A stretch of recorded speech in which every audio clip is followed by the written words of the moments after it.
10. Circe, the Grace of the Witch. Odysseus and his men next land on the island of Aeolus, the Wind King, and stay with him a month. To extend his hospitality, Aeolus gives Odysseus two parting gifts: a fair west wind that will blow the fleet of ships toward Ithaca, and a great bag holding all the unfavorable stormy winds. Within sight of home, and while Odysseus is sleeping, the men open the bag, thinking it contains gold and silver. The bad winds thus escape and blow the ships back to Aeolus's island. The king refuses to help them again, believing now that their voyage has been cursed by the gods. The discouraged mariners next stop briefly in the land of the Laestrygons, fierce cannibals who bombard the fleet of ships with boulders. Only Odysseus, his ship, and its crew of 45 survive the shower of boulders. The lone ship then sails to Aea, home of the goddess Circe, who is considered by many to be a witch. There, Odysseus divides his men into two groups. Eurylochus leads one platoon to explore the island, while Odysseus stays behind on the ship with the remaining crew. In the wild wood, they found an open glade.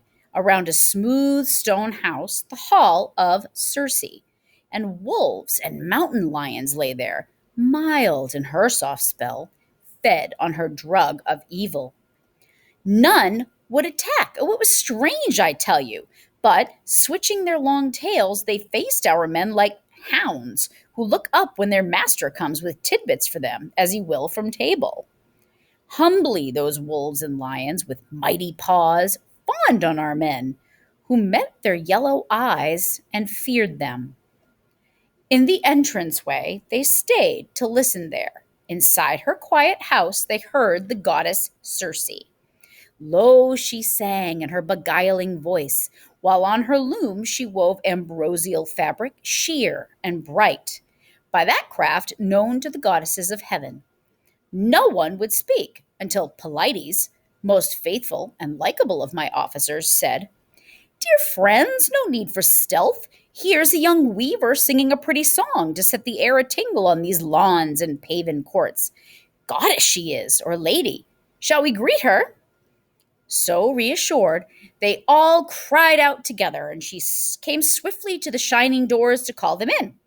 All but Eurylochus, who feared a snare. The innocents went after her. On thrones she seated them, and lounging chairs, while she prepared a meal of cheese and barley and amber honey mixed with Pramnian wine, adding her own vile pinch to make them lose desire or thought of our dear fatherland. Scarce had they drunk when she flew after them with her long stick and shut them in a pigsty. Bodies, voices, heads, and bristles, all swinish now, though minds were still unchanged. So, squealing, in they went, and Circe tossed them acorns, mast, and cornelberries, fodder for hogs who rut and slumber on the earth. Down to the ship Eurylochus came running to cry alarm. Foul magic doomed his men. But working with dry lips to speak a word he could not, being so shaken. Blinding tears welled in his eyes. Foreboding filled his heart. When we were frantic questioning him, at last we heard the tale. Our friends were gone. Eurylochus tells Odysseus what has happened and begs him to sail away from Circe's island. Against this advice, however, Odysseus rushes to save his men from the enchantress. On the way, he meets the god Hermes, who gives him a magical plant called moly to protect him from Circe's power. Still, Hermes warns Odysseus that he must make the goddess swear she will play no witch's tricks. Armed with the moly and Hermes' warning, Odysseus arrives at Circe's palace. Circe gives Odysseus a magical drink, but it does not affect him, and he threatens to kill her with his sword. Circe turns the pigs back into men, but puts them all into a trance. They stay for 1 year, until Odysseus finally begs her to let them go home. She replies that they must first visit the land of the dead and hear a prophecy from the ghost Tiresias.